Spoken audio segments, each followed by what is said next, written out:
Descubrir. Crear. Aprender. Participar. Televisión más internet. www.encuentro.com.ar.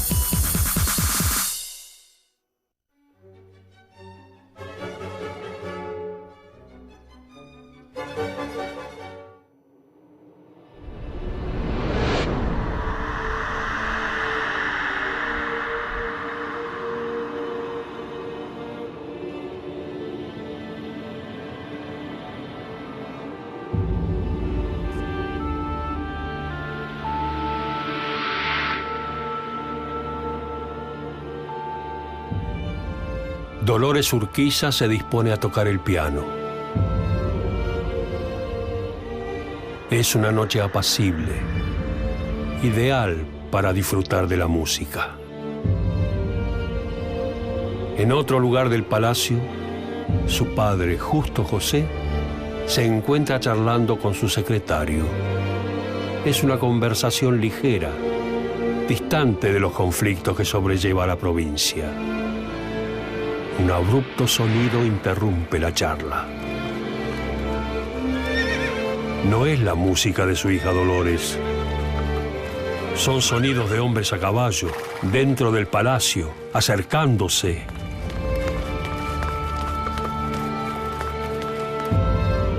Urquiza se levanta. A medida que se aproxima hacia el patio, su corazón se acelera. Intuye que algo está por suceder.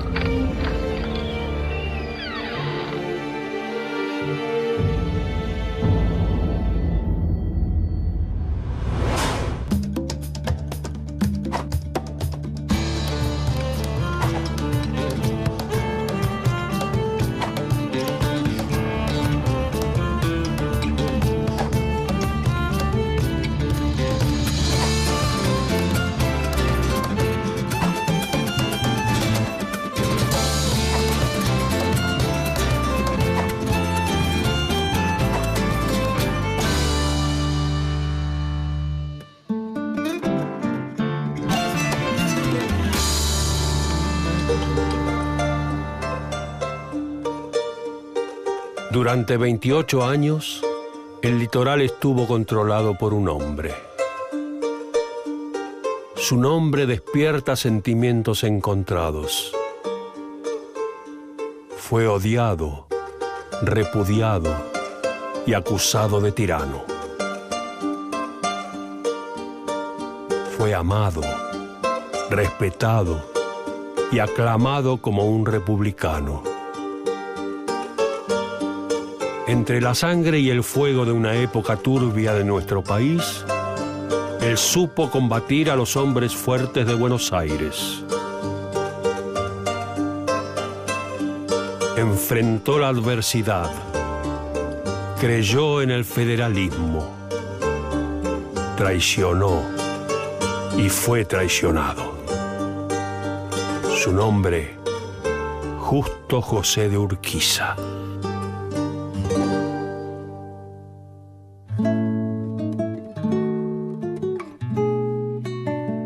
Urquiza sin duda fue un personaje fundamental de la historia argentina del siglo XIX, porque de alguna manera él empieza como un caudillo clásico, provincial, con alcance local, pero va a proyectarse de una manera casi inédita para alguien que no fuera Rosas. Ahora, en esa proyección cometió una serie de crímenes políticos que fueron muy criticados. Lo cierto es que sin Urquiza no se puede entender la organización nacional, ¿no? Es decir, el papel que él cumple en ese paso fundamental cuando las provincias aceptan por primera vez negociar, integrarse en un Estado que tenga un poder sobre las provincias, es decisivo.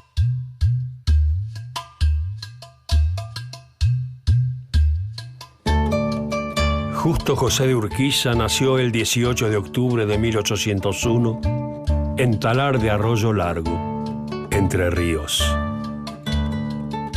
Fue hijo de José Narciso de Urquiza y Álzaga y María Cándida García y González. Su padre se dedicó al comercio rural. logrando tener su propia estancia. El joven Justo José pasó su infancia y su adolescencia en el campo. Fue educado por un sacerdote en una capilla que la familia construyó en la estancia en donde vivía. Con la Revolución de Mayo de 1810, las tierras de los Urquiza fueron escenarios de las luchas entre el directorio porteño y el caudillo José Artigas. Los campos devastados, el olor de la guerra, quedaron fijados en el joven Urquiza. Imágenes que, sin saberlo todavía, formarían parte de su vida.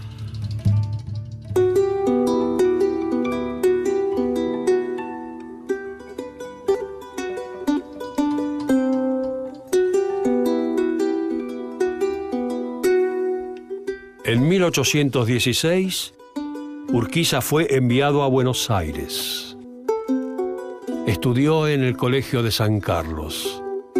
Aprendió gramática, latín, teología y filosofía. Pero 2 años más tarde, el colegio fue cerrado y Justo José regresó a Entre Ríos. Gracias a su instrucción, se dedicó al comercio. Comenzó siendo notario eclesiástico, luego dependiente de una tienda, hasta abrir exitosamente su propio negocio. Era un joven brillante e inteligente, gustoso de la buena vida y de las mujeres.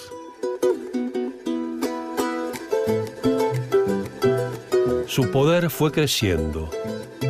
Compró campos, hasta convertirse en uno de los hombres más acaudalados del país. Sin embargo, le faltaba algo. Cuando descubrió la política, un nuevo horizonte se abrió delante de sus ojos.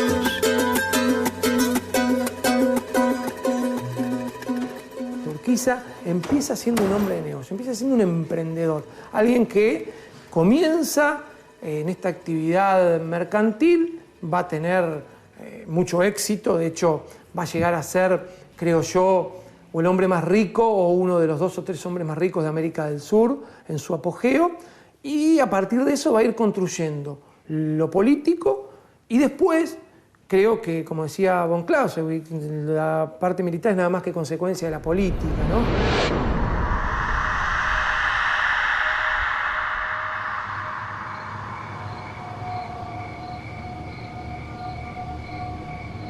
Afuera del palacio se escuchan corridas y algunos disparos. Una muchedumbre grita: ¡Muerte al tirano y traidor Urquiza! ¡Viva López Jordán! Urquiza está nervioso. Jamás pensó que iba a tener a sus enemigos dentro de su casa, tan cerca.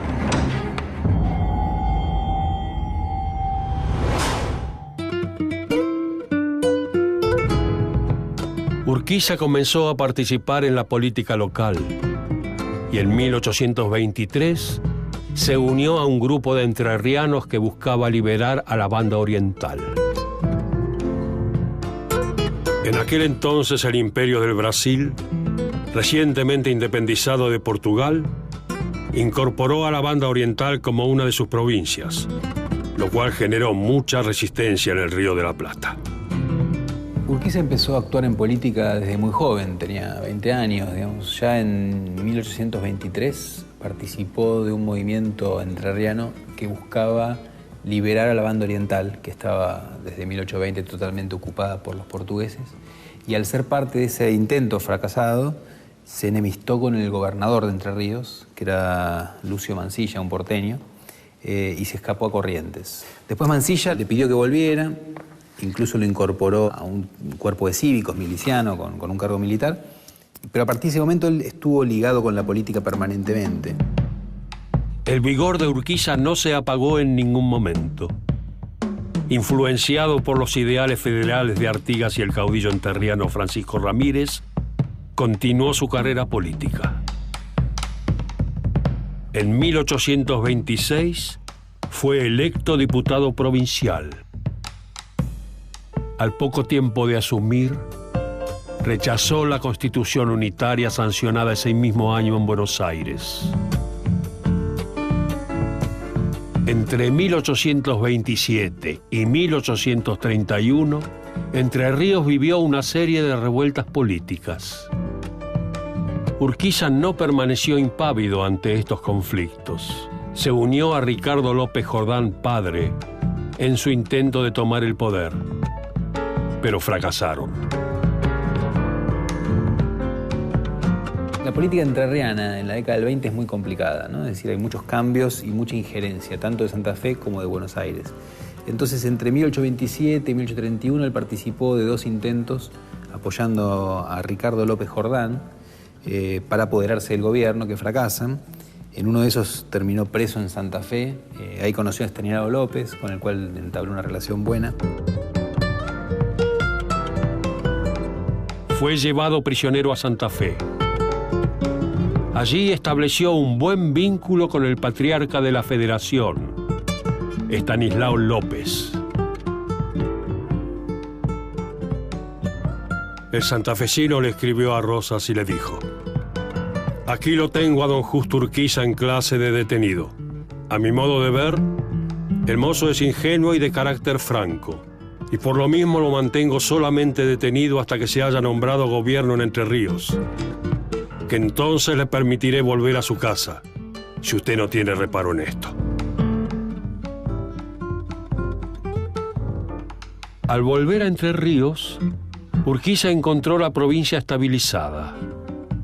El gobernador Pascual Echagüe, un aliado de López, estaba en el poder. Urquiza fue nombrado comandante del 2º departamento provincial.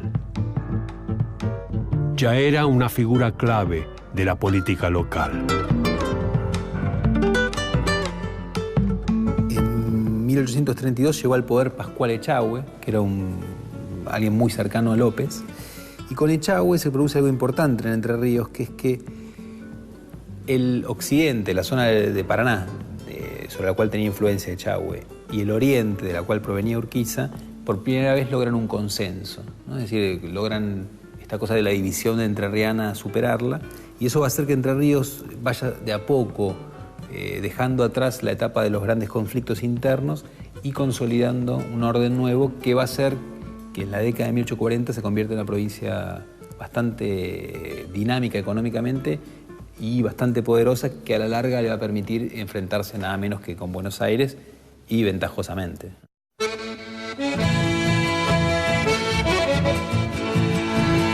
Durante el gobierno de Echagüe, Entre Ríos vivió un periodo de paz, principalmente gracias a su buena relación con el gobernador porteño Juan Manuel de Rosas. En la década de 1830, Rosas se convirtió en la figura política más poderosa de Buenos Aires y de todo el país. A diferencia de otros federales, Rosas creía que la Confederación no necesitaba una constitución.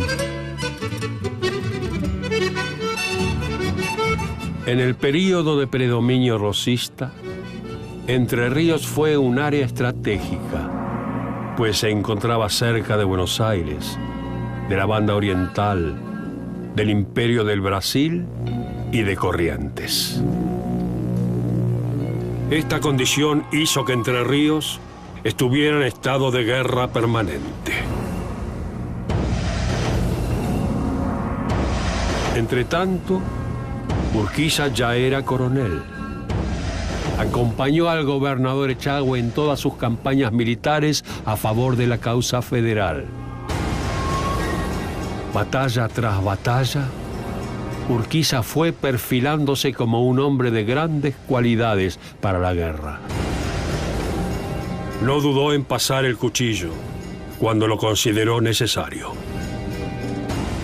Entre el humo y la victoria, nacía el caudillo. Urquiza va a llegar al poder a partir de su éxito como militar en las guerras a favor de la causa federal, de la Confederación, y va a ser luego un gran aliado de Rosas, ¿no?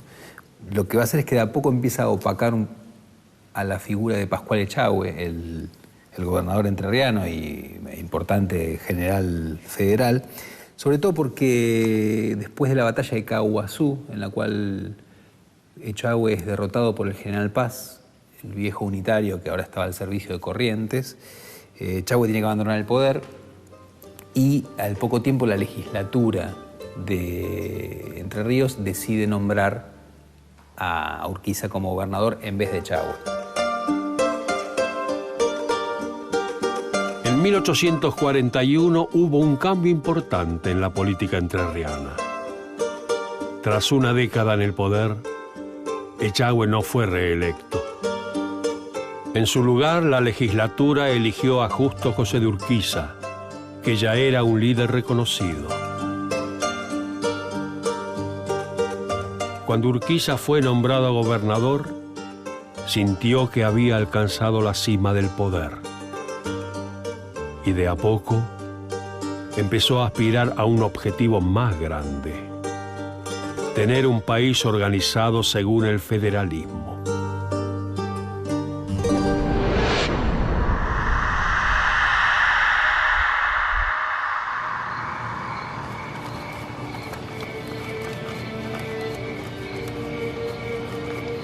Disparan una y otra vez, vitoreando el nombre de López Jordán.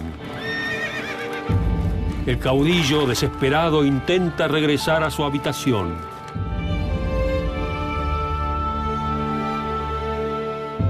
Pardo Ambrosio Luna aumenta su marcha.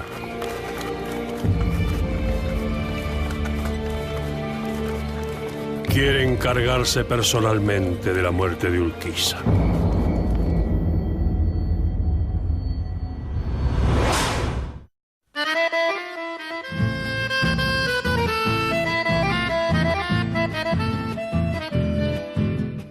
En sus primeros pasos como gobernador, Urquiza tuvo que defender la provincia de distintos enemigos: los antiguos unitarios, los uruguayos, los correntinos. En esos tiempos, su relación con Rosas era estrecha. Ambos gobernadores tenían mucho en común. Habían sido estancieros seducidos por la política. Compartían su pasión por la causa federal. En las guerras contra los enemigos rosistas, que van de 1838 a 1843, Urquiza se muestra como un gran jefe militar. Él no tenía ninguna formación técnica militar, pero realmente demuestra que tiene grandes habilidades para el combate, ¿no? Y como jefe militar, sobre todo. Ahora bien, después de 1843 parecería que todos los enemigos de Rosas están derrotados, y sin embargo Corrientes vuelve a levantarse una vez más, esta vez dirigida por los hermanos Madariaga, y los Madariaga levantan un ejército. Otra vez Urquiza invade Corrientes, los derrota en Laguna Limpia, pero esta vez Urquiza hace un cambio. En vez de simplemente hacer una acción represiva con su ejército, inicia un pacto, una negociación después de la batalla, y llega a un acuerdo. Pero ese acuerdo es desautorizado rápidamente por Rosas, porque Rosas no aprueba ningún tipo de negociación con sus enemigos, es totalmente intransigente. Y es el primer momento en el cual hay un cortocircuito entre el gobernador de Buenos Aires y su fiel aliado entrerriano, que por el momento no pasa a mayores. Después de casi 2 décadas de campañas militares, Urquiza cambió de táctica. Comenzó a realizar tratados con sus enemigos. No era algo inocente. Sabía que era el hombre fuerte del litoral. Hacer pactos significaba dejar de obedecer las órdenes de Rosas, que jamás pactaba con sus adversarios. Urquiza se sentía al mismo nivel de Rosas. Yo creo que lo que va a descubrir Urquiza es que, en parte, entre los asuntos de la banda oriental de Uruguay y en parte entre los sucesos de la última parte de los 40 en Corrientes, es que él puede ya brillar a la misma altura que Rosas, que él ya empieza a proyectarse por fuera de Entre Ríos y empieza a ser visto. Durante su gobierno, Urquiza efectuó una gran cantidad de obras públicas. Escuelas, oficinas, teatros, cementerios e iglesias. Fomentó la ganadería. Dio préstamos a la producción agropecuaria, alentando a las pequeñas industrias. Su distanciamiento con Rosas permitió que muchos disidentes del régimen rosista fueran acogidos en Entre Ríos. En 1832 había nacido la Confederación. Estaba compuesta por las provincias de Buenos Aires, Santa Fe, Entre Ríos, Corrientes, Córdoba, Santiago del Estero, Tucumán, Salta, Jujuy, Catamarca, La Rioja, San Juan, San Luis y Mendoza. Cada provincia se encargaba de su propio gobierno y solo delegaba en Buenos Aires el manejo de las relaciones exteriores. Después de 20 años de su creación, la Confederación estaba afianzada. Pero Rosas se negaba a permitir que tuviera su constitución. En este sombrío panorama, Urquiza era la única persona con el poder y la influencia para hacerle frente a Rosas. Lo económico es importante. Acá lo que me parece a mí que reclama Urquiza como representante de la clase de ganaderos, terratenientes, hacendados y saladeristas del litoral es igualdad de condiciones con Buenos Aires. Y lo que Rosas dice es los privilegios de Buenos Aires que teníamos desde antes de 1810, que los seguimos manteniendo, Buenos Aires no los entrega.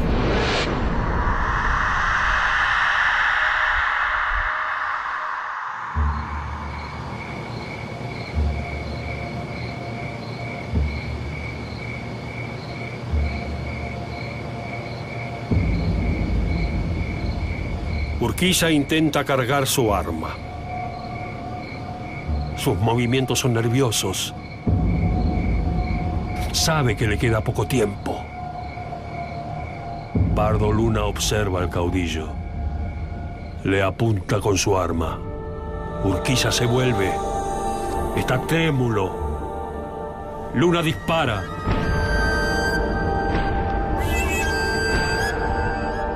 La bala impacta en el rostro de Urquiza, que lanza un grito desgarrador.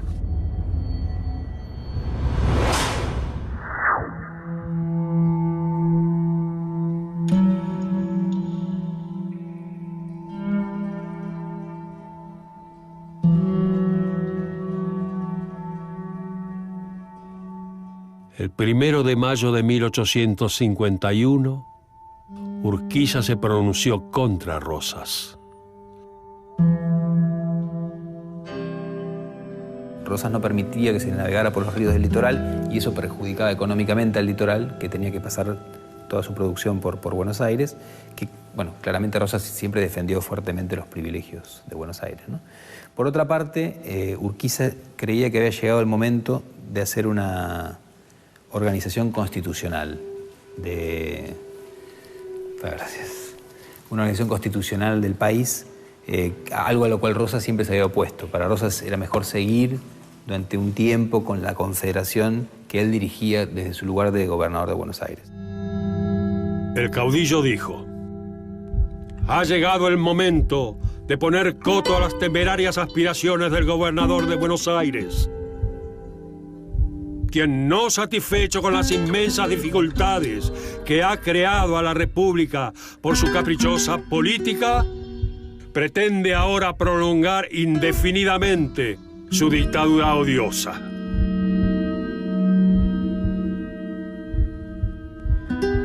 Esta declaración enfureció a Rosas, que tildó al caudillo enterriano de loco, traidor y salvaje unitario.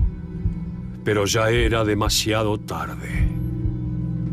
Se formó una impresionante alianza militar conformada por los ejércitos de Entre Ríos, Corrientes, Brasil, la República Oriental del Uruguay y disidentes porteños. Este ejército grande sería el encargado de derrocar a Rosas. Urquiza fue designado general en jefe de esta fabulosa fuerza. Entonces Urquiza arma una alianza, cambia la consigna de los documentos de mueran los salvajes unitarios por mueran los enemigos de la Organización Nacional, y salía con Corrientes, vieja rival de Rosas, con los colorados uruguayos que estaban aislados en Montevideo y que un poco fueron los que armaron el plan, y con el Imperio de Brasil, todos contra Rosas. El caudillo arengó eufóricamente a sus hombres, anunciándoles que se embarcarían en una misión sagrada. El ejército grande se trasladó primeramente hacia el puerto de Punta Gorda, en Diamante. Cruzó el río Paraná, entrando en territorio santafesino. La marcha hacia Buenos Aires duró 40 días. Y acá en este momento estamos en la plaza de Punta Gorda, que es donde supuestamente ocurrieron los hechos, y el paso del ejército grande acá enfrente en Punta Gorda el primer día, y luego en el Paso del Rey. Un gran ejército cruzando un gran río, dijo Sarmiento, 27.000 hombres. Y 60.000 caballos. Yo digo lo imponente que tiene que haber sido el cruce. El primer día a nado, soldados y caballos.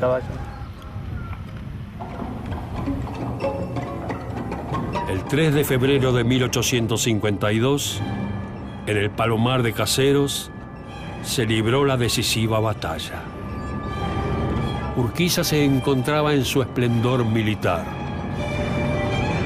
Durante 2 horas y media, los ejércitos se enfrentaron en una riña sangrienta. Rosas permaneció durante toda la batalla en primera fila. Entre los gritos y los disparos, Urquiza sabía que ganaría. Estaba viviendo un momento clave de su vida. Finalmente, el ejército de Rosas fue derrotado. Después de la contienda, Vicente López ocupó la gobernación de Buenos Aires. El 31 de mayo de 1852 se firmó el Acuerdo de San Nicolás, que estipulaba la convocatoria a un Congreso Constituyente.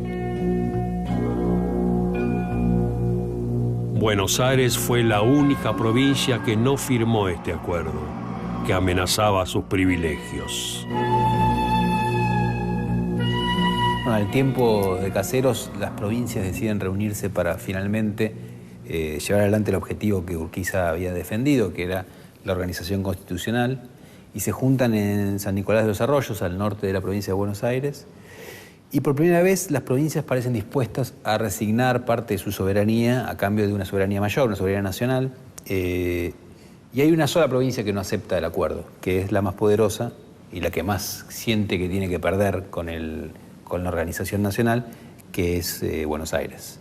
Buenos Aires se opone a la decisión de que haya una representación igualitaria de las provincias que no contemple el número de habitantes, Buenos Aires tenía más, y también a resignar cualquier Buenos Aires no quiere compartir su aduana, en lo más mínimo, que es la única aduana realmente rentable y poderosa económicamente del país. El 1 de mayo de 1853 se sancionó la Constitución. El Congreso sesionó sin la presencia porteña. Urquiza fue nombrado presidente de la Confederación Argentina y Paraná fue elegida como capital nacional. Desde allí, Urquiza ejerció la presidencia durante 6 años. Ante su pueblo, manifestó: no hay vencedores ni vencidos, quiere decir, no hay unitarios ni federales, no hay proscriptos ni perseguidos. Todos somos iguales, todos somos hermanos. Unámonos los argentinos a la sombra de la bandera de Mayo. Hagámonos dignos de ella, contribuyendo todos a la paz, a la prosperidad y al engrandecimiento de nuestra dilacerada patria.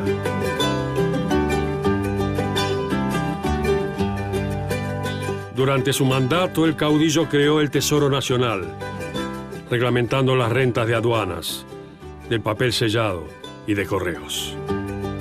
Realizó el primer censo nacional en 1857. Nacionalizó la Universidad de Córdoba y el Colegio de Montserrat. Creó un museo en Paraná, un archivo general y la Biblioteca del Congreso. Pero su mandato muy pronto se vería entorpecido por un gran problema.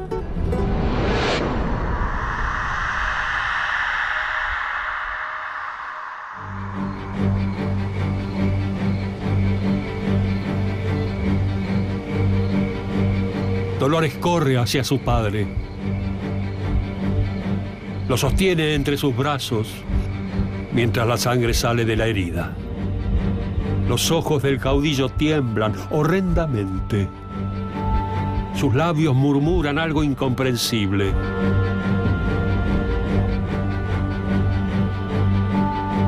Pardo Luna sonríe.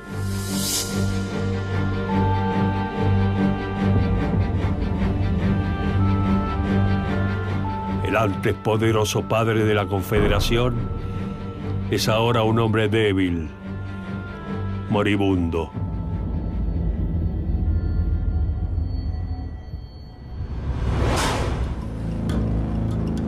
La construcción de un verdadero Estado nacional se le hizo muy difícil a Urquiza, sobre todo porque la Confederación no tenía buenos recursos económicos.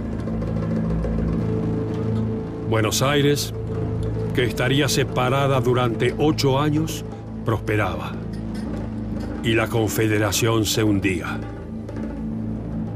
Urquiza se había dado cuenta de que no había viabilidad posible sin Buenos Aires. Es decir, no había organización posible sin la participación de la única provincia que generaba recursos como para poder financiar un Estado, por ejemplo. Entonces, lo que se necesitaba era una negociación que permitiera que Buenos Aires finalmente ingresara y los recursos de Buenos Aires también ingresaran a todo el país, ¿no? No era el mejor momento interno de la Confederación, que se había mostrado como un experimento político fallido, sobre todo por cuestiones económicas.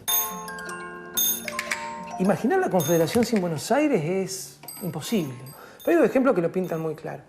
Los diputados de la Confederación no cobraban los sueldos porque no había para pagarles. Y después un viajero inglés, viendo un desfile de la Confederación en Paraná, cuenta amargamente, ¿no? Dice, qué bárbaro, no vio 2 soldados vestidos iguales, porque el ejército de la Confederación no tenía plata para pagar los uniformes. La tensión fue en aumento. Y esto llevó a que Urquiza se inclinara por reincorporar a Buenos Aires por la fuerza. Un nuevo conflicto armado comenzaría. El 22 de octubre de 1859, en Cañada de Cepeda, Urquiza observó a sus hombres y les dijo: el gobierno de Buenos Aires se empeña en provocarnos con un ejército que no puede resistirnos. Pues bien, conquistemos por la acción de las armas una paz duradera. Seguidamente, los 14.000 soldados de Urquiza lucharon contra los 9.000 soldados al mando del coronel Bartolomé Mitre, el hombre fuerte de Buenos Aires. En medio de la noche, Mitre se retiró junto a sus hombres. Después de Cepeda, Buenos Aires fue reincorporada al resto del país. Pero la paz no sería duradera. Pronto estallarían nuevos conflictos entre los porteños y la Confederación, y eso llevaría a una nueva batalla. Pavón. El combate fue violento y rápido. En solo 2 horas, Los ejércitos combatieron por la victoria. A pesar de que los soldados litoraleños estaban ganando la contienda, Urquiza optó por retirarse del campo de batalla y regresó a Entre Ríos. Buenos Aires y la Confederación vuelven a chocar en Pavón, y esta vez el triunfo va a ser para los porteños, ¿no? Pero es una batalla muy rara porque la caballería de la Confederación logra dispersar a la caballería porteña y extrañamente, pese a esa ventaja, es decir, cuando la batalla no estaba decidida, Urquiza decide retirarse. Y eso le deja el campo de batalla en manos de los porteños y hace que Pavón sea un triunfo de Buenos Aires. Mucho se especuló desde entonces sobre por qué Urquiza abandona el campo de batalla cuando la batalla todavía no estaba decidida. No sabemos qué pasó. Lo cierto es que también se dio una especie de acuerdo tácito por el cual Urquiza se retira, se atrinchera, entre comillas, en su provincia y Mitre, que va a ser el nuevo presidente, puede lanzarse a la conquista del país. El resultado de las contiendas llevó a dos consecuencias. Por un lado, Buenos Aires se reincorporó a la República Argentina y por el otro, Urquiza se distanció de su cargo, regresando a Entre Ríos. Mitre asumió el gobierno nacional y reemplazó a todos los gobiernos federales de las provincias, salvo a Urquiza, con quien hubo un pacto tácito de no agresión. Urquiza permaneció refugiado en su palacio de San José, dedicándose a los negocios agropecuarios. Aquel caudillo que había sabido alcanzar el cenit del poder, ahora era apenas una sombra. Muchos no le perdonan lo que hizo en Pavón y a partir de ese momento para buena parte del federalismo del interior se convierte en un traidor, dado que no reacciona contra los avances mitristas de los liberales sobre los federales en el interior. Cuando hay levantamientos contra Mitre, como los de Peñalosa, él no hace nada para apoyarlos, pese a que le piden eso, ¿no? Más tarde, cuando Mitre lanza la guerra contra Paraguay, Paraguay era un viejo aliado de los federales, Urquiza no reacciona en contra, sino que, por el contrario, convoca a las tropas entrerrianas para ir a atacar a los paraguayos, y en un momento genial los entrerrianos se niegan a ir a atacar a Paraguay, dicen, si es contra los porteños o contra los brasileños, que son enemigos históricos, lo haremos, pero no contra Paraguay. Y a partir de ese momento su estrella cae fuertemente. Cuando se produjo la violenta guerra del Paraguay, liderada por el presidente Mitre, Urquiza lo apoyó. Esto levantó duras críticas contra el caudillo entrerriano. Entre sus detractores se encontraba Ricardo López Jordán hijo, un hombre que había militado junto a Urquiza. Fue el principio del fin.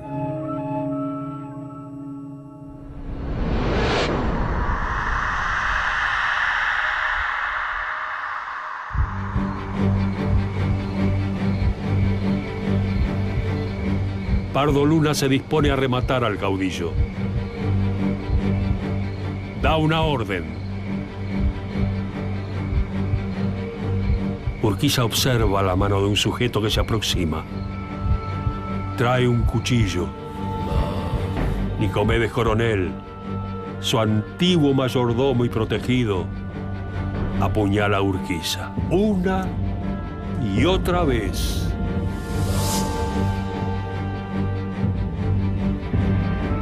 Dolores lanza un grito desgarrador.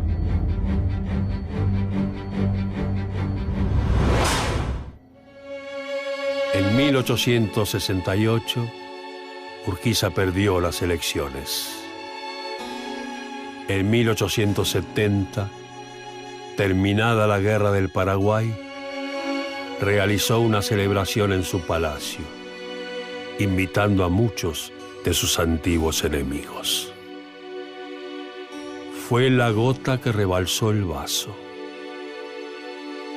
López Jordán organizó rápidamente una revuelta contra Urquiza. El 11 de abril de 1870, Mientras el caudillo se encontraba en su palacio San José, una partida de 50 hombres ingresó en la residencia.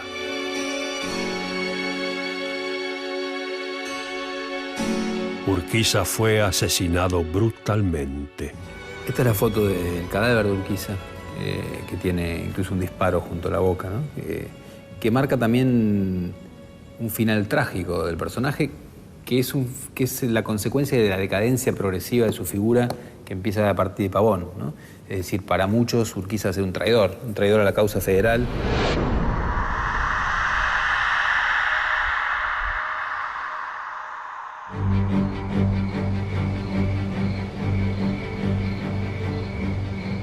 Justo José de Urquiza está muerto. Dolores le cierra los ojos y se incorpora. Pardo Luna y sus hombres festejan la caída del tirano. Hay risas mientras vitorean el nombre del general López Jordán.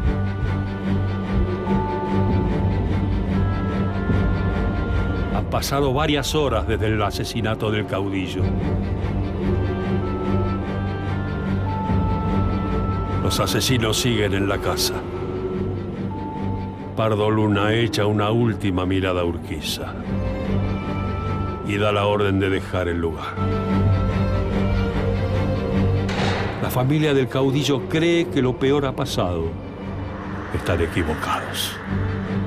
Los hijos del caudillo, Gualdino y José Carmelo, han sido asesinados en el pueblo de Concordia.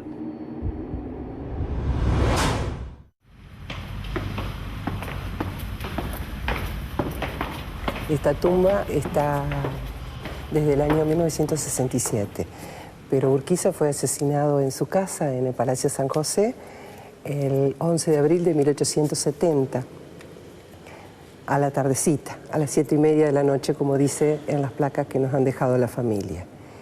Después de la toma del palacio de los asesinos de Urquiza, a la madrugada del día 12, el cuerpo fue traído a Concepción del Uruguay, velado en la casa de una de sus hijas, y el día 13 fue depositado en el cementerio de Concepción del Uruguay, en el panteón de la familia Urquiza. Ahí está por unos meses hasta que la esposa logra el permiso de las autoridades para trasladar el cuerpo de su esposo hasta aquí, hasta la basílica. Justo José de Urquiza fue un líder que buscó organizar el territorio bajo un régimen constitucional. Controversial, temido y admirado.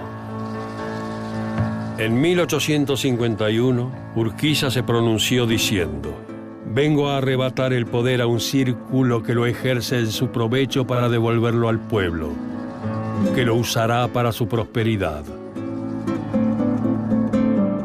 Al fin de mi carrera política, mi única ambición es contemplar desde el hogar tranquilo, una y feliz, la República Argentina, que me cuesta largos años de crudas fatigas.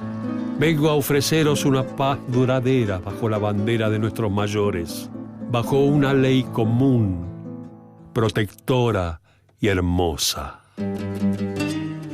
Justo José de Urquiza, el hombre, el organizador. Adentro, hace tiempo y buscando por ahí una chacarera, allá en los montes que hay en mi pago, campo afuera. Campo de la Rudita, monte adentro, en Tulumba la he de encontrar. Linda su bata de percal, baila doña Dominga la chacarera.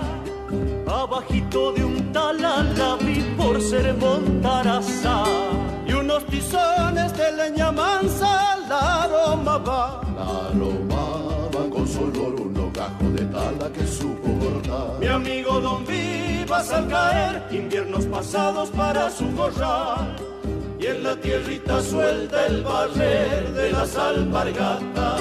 De entre los montes subió la luna para alumbrarla, como nube en el aire quedó y el polvaderal, hojita y tala, fleco de